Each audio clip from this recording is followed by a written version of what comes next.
तर ह्या लेक्चरमध्ये आपण एलिमेंट्स ऑफ इलेक्ट्रॉनिक्सचं जे काय बेसिक आपल्याला लागतं ते बेसिक आपण शिकणार आहोत. तुम्हाला फिजिक्सला मे बी झालं असेल तरी पण एकदा आपण त्याचा रिव्ह्यू घेऊ आणि नेक्स्ट लेक्चरपासून आपण जे काय मेन कंटेंट आहेत ते मेन कंटेंट बघू. त्याच्या आधी काय करू आपण तर बेसिक बघू. तर फिजिक्समध्ये तुम्ही जे काय आहे मॅटर कसा तयार होतो किंवा मॅटरमध्ये काय असतं, ठीक आहे, किंवा ॲटम म्हणजे काय असतो तर ते ॲटम वगैरे तुम्ही शिकलेलं आहे आणि त्या ॲटमचं स्ट्रक्चर कसं असतं हे पण तुम्हाला माहीत आहे. तर हे जे काय ॲटॉमिक स्ट्रक्चर असतं ते ॲटॉमिक स्ट्रक्चर कशापासून बनलेलं असतं तर ॲटॉमिक स्ट्रक्चर हे इलेक्ट्रॉन, न्यूट्रॉन आणि प्रोटॉन ह्या 3 गोष्टीपासून बनलेलं असतं. ठीक आहे, तुम्ही ॲटॉमिक स्ट्रक्चर डिफरंट एलिमेंटचं बघितलं असणार. पिरियॉडिक टेबलमध्ये त्याचे नंबर्स वगैरे असतात, त्यानुसार त्याचं ॲटॉमिक स्ट्रक्चर हे वेगळं असतं. हे पण तुम्ही आय थिंक बघितलं असाल. ठीक आहे सर. त्यात एक मिनटं.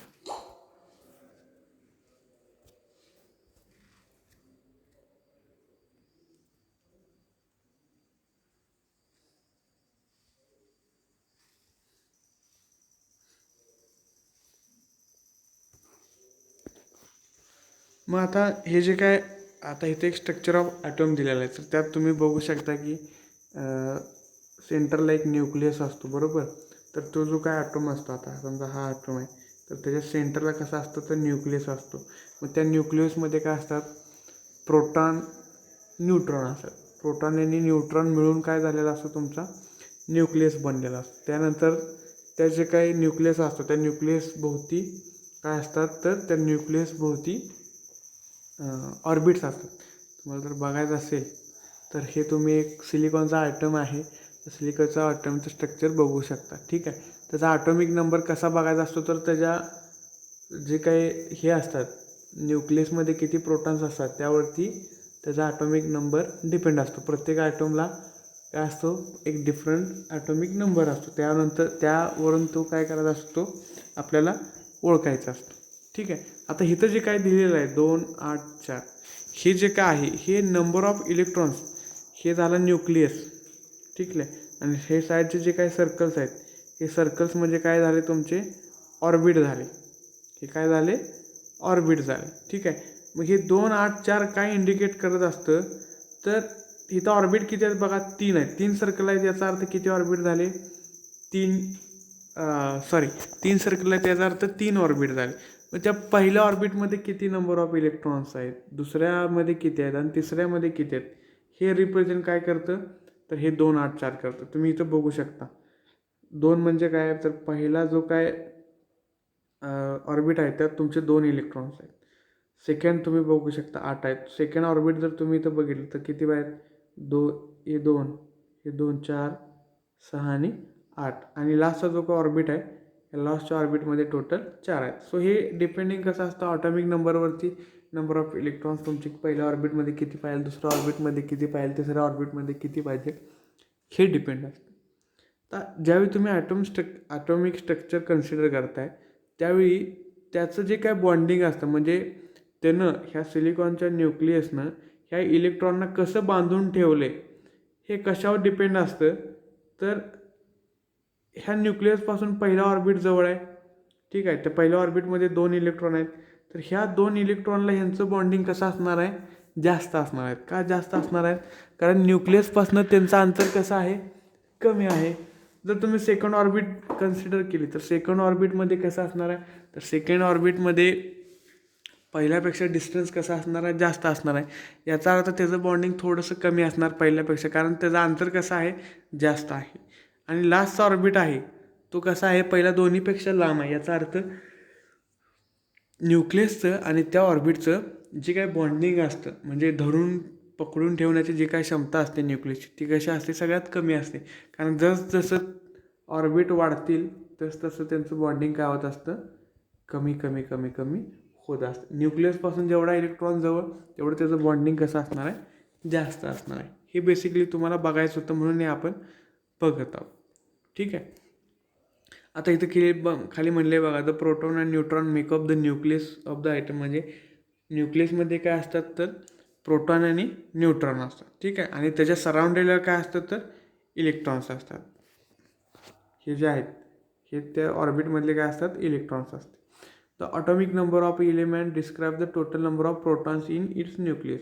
हा जो काय न्यूक्लियस आहे, या न्यूक्लियसमध्ये किती प्रोटॉन असतात याच्यावरून त्याचा काय ठरतो, ॲटॉमिक नंबर ठरतो. सो हे बेसिकली तुम्हाला झालेलं आहे, तरी पण आपण एकदा बघितलेलं आहे. आणि हे जे काय ॲटॉमिक स्ट्रक्चर असतं हे कसं असतं, प्रत्येक एलिमेंटचं वेगळं असतं. सिलिकॉनचं वेगळं आहे, जर्मेनियमचं वेगळं आहे, गॅलिलियमचं वेगळं आहे, बोरॉनचं वेगळं आहे. सो डिपेंडिंग अपॉन त्याचे ॲटॉमिक नंबर ते स्ट्रक्चर बदलत असतं. आता हे जे काय कंडक्टर आणि इन्सुलेटर बघणार आहे हे काय आहे, टाईप्स ऑफ मटेरियल आहे. सो बेसिकली 3 टाईपचं मटेरियल आपल्याकडे असतं. एक असतं कंडक्टर, एक असतं इन्सुलेटर आणि थर्ड टाईप असतो सेमी कंडक्टर. ठीक आहे.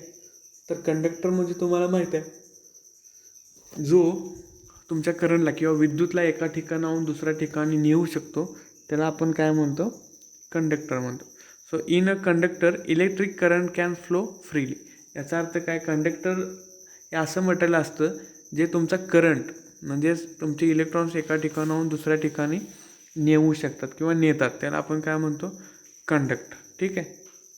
So conductor implies that outer electrons of the atoms are loosely bound and free to move through material. याचा अर्थ काय, आपण काय म्हणलं की 2, 8 आणि 4. सो जो काही लास्टचा ऑर्बिट असतो त्याचे इलेक्ट्रॉन्स ॲज अ करंट म्हणून फ्लो होऊ शकतात. का फ्लो होऊ शकतात, कारण बघा त्यांचं बॉन्डिंग कसं असतं म्हणून सांगितलं आपण, तर त्यांचं बॉन्डिंग कमी असतात, लूजली बाउंड असतात. ते लूजली बाउंड असल्यामुळे काय करू शकतात, जरा तुम्ही त्याला ताकद लावली की ते काय करू शकतात, तो जो ऑर्बिट आहे तो ब्रेक करून इझिली कंडक्शनसाठी जाऊ शकतात, free to move through the material. त्या मटेरियलपासून ते लगेच फ्री होऊ शकतात. का, तर न्यूक्लियसचं आणि त्याचं अंतर जास्त असतं. न्यूक्लियसचं जास्त लक्ष त्याच्यावरती नसतं किंवा त्याचं बॉन्डिंग कसं असतं, लूजली असतं. त्यामुळं थोडीशी एनर्जी आपण अप्लाय केली म्हणजे व्होल्टेज अप्लाय केलं तर ते तिथून निघून ॲज अ इलेक्ट्रॉन म्हणून फ्लो होऊ शकतं. ठीक आहे. मग कंडक्टरची एक्झाम्पल बघा, कॉपर आहे, मर्क्युरी आहे, silver, aluminium, water, acids, human body, metallic salt, charcoal, हे जे काय आहेत हे सगळे कसे आहेत, कंडक्टरचे टाईप आहेत. म्हणजे यातून तुमचं करंट फ्लो होऊ शकतो. ठीक आहे. त्याला आपण काय म्हणतो, तर कंडक्टर म्हणतो. नेक्स्ट टाईप आहे इन्सुलेटर. आता इन्सुलेटर कसं असतात, तर ते विद्युताला काय करतात किंवा जो काय करंट आहे त्या करंटला पास होण्यापासून रोखतात. So insulator are the material that are not good conductors of electrical charges. याचा अर्थ ते जो काय तुमचा करंट आहे तो करंट एका ठिकाणाहून दुसऱ्या ठिकाणी नेऊ शकत नाहीत. सगळ्यात बेस्ट एक्झाम्पल तुम्ही रबर, वूड, ग्लास. ठीक आहे. आता हे इबोनाइट आणि मायका सल्फर याचा अर्थ ते ग्लासचंच एक्झाम्पल आहे. सो हे जे काय मटेरियल्स आहेत ह्या मटेरियलमधनं काय होतं, तुमचा जो काय करंट आहे तो करंट पास होऊ शकत नाही. सो ज्यातून पास होऊ शकत नाही ते इन्सुलेटर, ज्यातनं पास होतात ते तुमचे कंडक्टर. ठीक आहे. सो नेक्स्ट टाईप आहे आणि महत्त्वाचा टाईप आहे semi conductor. So semi conductor म्हणजे काय असतात, सेमी कंडक्टर याचा अर्थ ते कंडक्टर पण नाही आहेत आणि इन्सुलेटर पण नाही आहेत. सो इन बिटवीन कंडक्टर आणि सेमी कंडक्टर जे काय मटेरियल असतात किंवा ज्या मटेरियलची प्रॉपर्टी असतात, आता इन बिटवीन याचा अर्थ काय, तर ते करंटला पास पण करू शकतात आणि करंटला स्टॉप पण म्हणजे रोखू पण शकतात, असे जे काही मटेरियल्स असतात. सो त्याला आपण काय म्हणतो, तर सेमी कंडक्टर म्हणतो. म्हणजे semi conductor is a combination of conductor and insulator. So त्याला आपण काय म्हणतो, सेमी कंडक्टर म्हणतो. So semi conductor are the material which have conductivity between conductors. ठीक आहे. अँड नॉन कंडक्टर्स किंवा इन्सुलेटर. सो इन्सुलेटर आणि कंडक्टरच्या मध्ये ज्यांची प्रॉपर्टी असते म्हणजे ते करंटला स्टॉप पण करू शकतात आणि फ्लो पण करू शकतात, त्याला आपण काय म्हणतो, सेमी कंडक्टर म्हणतो. आणि हे जे काय असतं, करंट कधी थांबवायचं आणि कधी पास करायचं हे डिपेंडिंग अपॉन टेम्परेचर असतं. जेवढं सराउंडिंगचं टेम्परेचर कमी तेवढा सेमी कंडक्टरचा फ्लो होणारा करंट कमी, जेवढा सराउंडचं टेम्परेचर जास्त तेवढं फ्लो होणारं करंट जास्त. म्हणजे इन्सुलेटर म्हणून कधी ॲक्ट होणार, ज्यावेळी टेम्परेचर कमी असणार आणि ज्यावेळी सराउंडिंगचं टेम्परेचर जास्त असणार त्यावेळी त्याचं फ्लो होणारा करंट कसा असणार आहे, जास्त असणार. सो टेम्परेचरवरती त्याची प्रॉपर्टी असते. तर सेमी कंडक्टरचे एक्झाम्पल बघा, गॅलेनियम आर्सेनाइड आहे, जर्मेनियम आहे, सिलिकॉन. तर सिलिकॉन आणि जर्मेनियम हे कॉमनली युज्ड सेमी कंडक्टर आहे. जर तुम्ही इलेक्ट्रॉनिक्स काय सर्किट तयार करणार असाल तर त्यात मोस्टली म्हणण्यापेक्षा फक्त आणि फक्त सिलिकॉन वापरतात. आणि जर तुम्ही सोलार बेस्ड काय करणार असाल तर किंवा स्पेशल पर्पजच काय असेल तर त्यात काय वापरतात, गॅलेनियम आर्सेनाइड वापरलं जातं. ठीक आहे, GA म्हणतो त्याला आपण. सो सिलिकॉन आपण जे बघणार आहे ते सिलिकॉन बघणार आहे. आता सेमीकंडक्टरचे अगेन 2 टाईप असतात. एक असतं इंट्रेन्सिक सेमीकंडक्टर, एक असतं एक्सट्रेन्सिक सेमीकंडक्टर. सो इंट्रेन्सिक सेमीकंडक्टर याचा अर्थ काय, जो काही एलिमेंट आहे किंवा जो ॲटम आपण प्युरेस्ट फॉर्म, याचा अर्थ दुसरं काय न वापरता किंवा दुसरा एलिमेंट त्यात ॲड न करता जर आपण सेमीकंडक्टरसाठी किंवा कंडक्शनसाठी वापरत असू तर त्याला आपण काय म्हणतो, इंट्रेन्सिक सेमीकंडक्टर. सो बेसिकली बघा, intrinsic semiconductor is one which is made of the semiconductor material in its purest form. याचा अर्थ सिलिकॉन असेल तर तो जो काय ॲटॉमिक स्ट्रक्चर असतो तो फक्त सिलिकॉनपासूनच बनणार, त्याला आपण काय म्हणतो, प्युरेस्ट फॉर्ममध्ये, आणि त्याला आपण इंट्रेन्सिक सेमीकंडक्टर म्हणतो. In this type of semiconductor, the number of charge carriers is therefore determined by the properties of material itself. आता ह्याचा अर्थ काय, तर जो काय आपण म्हणलं की जे काय ऑर्बिटचे इलेक्ट्रॉन्स असतील त्या ऑर्बिटच्या इलेक्ट्रॉन्सवरतीच त्याचा जे काय कॅरियर्स आहेत ते कॅरियर्स कशा असतात, डिपेंड असतात. ठीक आहे, तुम्ही क्रिस्टलाइन स्ट्रक्चर, हे क्रिस्टलाइन स्ट्रक्चर असतं. ठीक आहे, सो असं एखादं पूर्ण तुमचं काय तयार होतो, ॲटॉमिक स्ट्रक्चर म्हणू शकतो आपण. हा एक आयटम झाला. ते असे नंबर ऑफ आयटम्स ज्यावेळी तुम्ही एकमेकांना जोडणार त्यावेळी काय तयार होतं, ते ॲटॉमिक स्ट्रक्चर किंवा लॅटिस तयार होतं.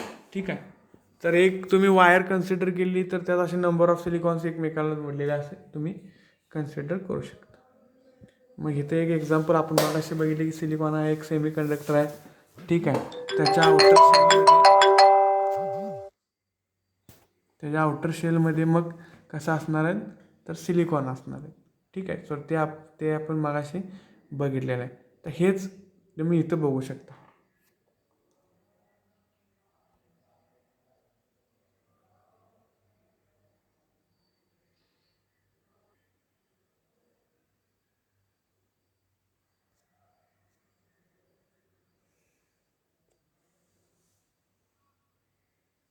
तर ह्यात बघा, असे नंबर ऑफ इलेक्ट्रॉन्स आहेत ते नंबर ऑफ सिलिकॉन्स आहेत ते एकमेकाला कनेक्ट केलेले आहेत.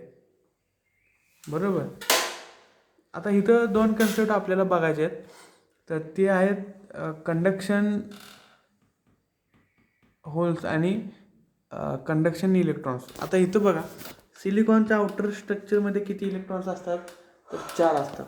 असे आपण नंबर ऑफ काय करतोय, सिलिकॉन एकमेकांना जोडतोय. आता हे जे काही लास्टचे 4 इलेक्ट्रॉन्स असतात ते एकमेकांना कसे असतात, बांधून ठेवतात. एकमेकांना काय होतात, असे ते एकमेकांना जोडले जातात. हे चार एकमेकावर काय करतात, हात जोडून घेतात, एकमेकांना काय करतात, शेअर करतात.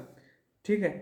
आता ज्यावेळी आपण एक्सटर्नल व्होल्टेज अप्लाय करतोय त्यावेळी काय होतं, तर करंट फ्लो होतो. मग ते करंट फ्लो होताना काय होतात, ते हे जे काय बॉन्डिंग केलं आहे ह्यातनं हे बाहेर पडतात आणि ॲज अ फ्री इलेक्ट्रॉन म्हणून काय होतात, ते मूव्ह होतात. असं काय होतात, मूव्ह होतात आणि तो करंट म्हणून फ्लो होतो. आता हे जे काय इलेक्ट्रॉन्स आहेत हे जे बाहेर पडल्यात ह्यांना आपण म्हणायचं कंडक्शन इलेक्ट्रॉन्स. आणि हे जे काही इलेक्ट्रॉन्स असतात ते कसे असतात, निगेटिव्हली चार्ज असतात.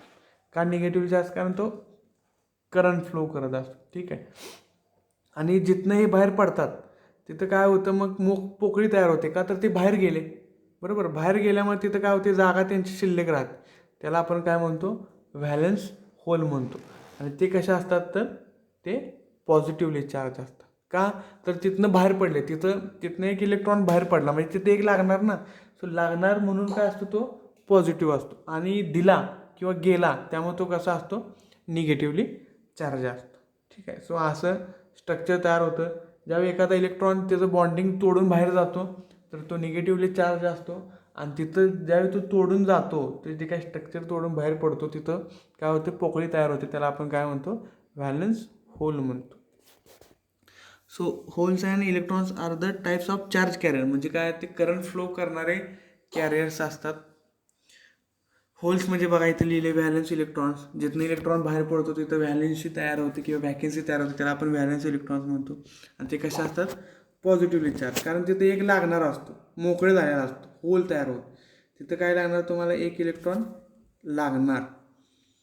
आणि सेकंड काय, electrons are the negatively charge. का तर तो बाहेर पडला कंडक्शनसाठी, त्यामुळे तो कसा असतो, निगेटिव्हली चार्ज असतो. ठीक आहे. सो ह्या कन्सेप्ट आहेत. नेक्स्ट साईड आहे किंवा नेक्स्ट पार्ट आहे एक्सट्रिन्सिक सेमीकंडक्टर. सो एक्सट्रिन्सिक सेमीकंडक्टर हा ॲक्च्युली इंट्रेन्सिक सेमीकंडक्टरमध्ये ज्यावेळी तुम्ही एखादा दुसरा इलेमेंट त्यात ॲड करताय आणि त्यावेळी जे सेमीकंडक्टर तयार होतो त्याला आपण काय म्हणतो, एक्सट्रिन्सिक सेमीकंडक्टर. ठीक आहे. आणि ते एक्सट्रिन्सिक सेमीकंडक्टर म्हणजे प्युअर जो काय असतो, इंट्रेन्सिक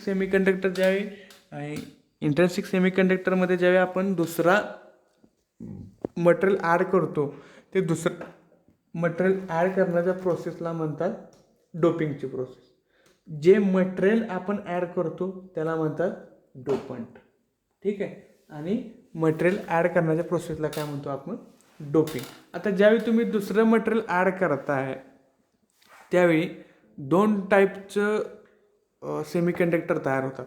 एक तर होतं एन टाईपचं सेमीकंडक्टर आणि एक होतो पी टाईपचा सेमीकंडक्टर. आता मी पी टाईपचं एक्झाम्पल घेऊन सांगतो.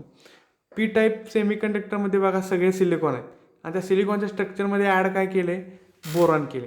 आता इथं बघू शकता तुम्ही, हे सिलिकॉनचं स्ट्रक्चर आहे, त्याच्या लास्ट ऑर्बिटमध्ये किती इलेक्ट्रॉन्स आहेत, तर 4 आहेत.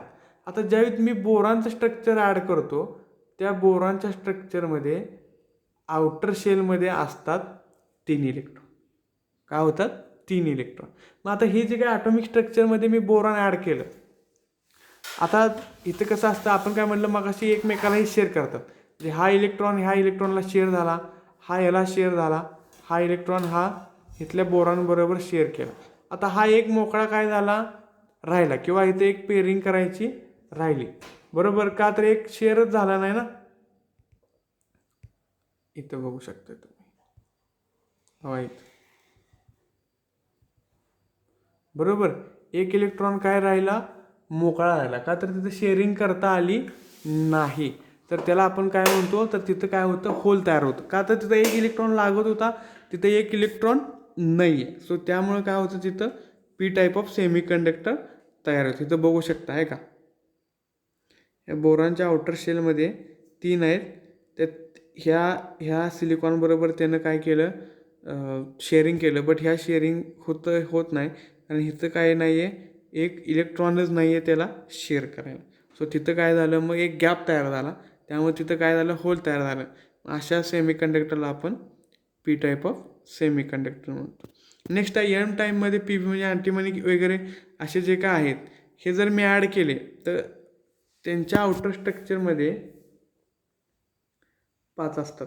1 2 3 4 हे 5 इलेक्ट्रॉन असतात. ह्याचं शेअरिंग ह्याच्याबरोबर झालं, ह्याचं शेअरिंग ह्याच्याबरोबर झालं, ह्याचं शेअरिंग ह्याच्याबरोबर झालं, ह्या इलेक्ट्रॉनचं 4ला 4 झालं. एक मोकळा राहिला ना, हा जो काय मोकळा राहतो ॲज तो कसा असतो, फ्री इलेक्ट्रॉन असतो. ॲज तो काय असतो, फ्री इलेक्ट्रॉन्स असतो. म्हणजे तो डायरेक्ट काय होतो, करंटचा चार्ज कॅरियर म्हणून तो ॲक्ट होतो आणि तो डायरेक्ट करंट काय करू शकतो, तुमचा होऊ शकतो. त्यामुळे त्याला आपण काय म्हणतो, इलेक्ट्रॉन म्हणतो. आणि तो कसा असतो, निगेटिव्हली चार्ज असतो. तो कसा असतो, निगेटिव्हली चार्ज असतो. कारण शेअरिंग करून एक शिल्लक राहिलेला असतो, त्यामुळे तो कसा असतो, निगेटिव्हली चार्ज असतो. अशा कंडक्टरना आपण काय म्हणतो, N type of semiconductor. So हे बेसिकली 2 टाईप आहेत. हे सुद्धा तुम्ही फिजिक्सला बघितलं असणार. आता ही आहे energy band diagram, insulator, conductor आणि सेमीकंडक्टर. आपण काय म्हटलं की कंडक्टरमध्ये कसं असतं, करंट फ्लो होऊ शकतो. सो तिथे एनर्जी काय असते, एनर्जी गॅप असते का, नसते. डायरेक्ट काय होत असतो, करंट पास होत असतो. सो तिथं एनर्जी पास करायला काय आहे, एक्स्ट्रा एनर्जी लागत नाही. तेच तुम्ही इन्सुलेटर, आपण काय म्हटलं की इन्सुलेटरमध्ये करंट फ्लो होऊ शकतो. का तर तिथं एनर्जी जी असते ती एनर्जी कशी असते, एनर्जी बँड गॅप कसा असतो, जास्त असतो. हा कंडक्शन बँड आणि हा कसा आहे, व्हॅलेन्स बॉन्ड. तर हिथनं कंडक्शनला इलेक्ट्रॉन्सला जायला एनर्जी कशी लागते, खूप लागते. त्यामुळे कसं कसं होतं की इन्सुलेटरमध्ये इझिली इलेक्ट्रॉन्स का होऊ शकत नाहीत, कंडक्ट होऊ शकत नाही. त्यामुळे तिथं कसं असतो, बँड गॅप जास्त असतो. तेच तुम्ही सेमीकंडक्टर बघा, ह्या दोन्हीचं कसं केलं आहे त्यांनी, ॲव्हरेज काढले. ठीक आहे.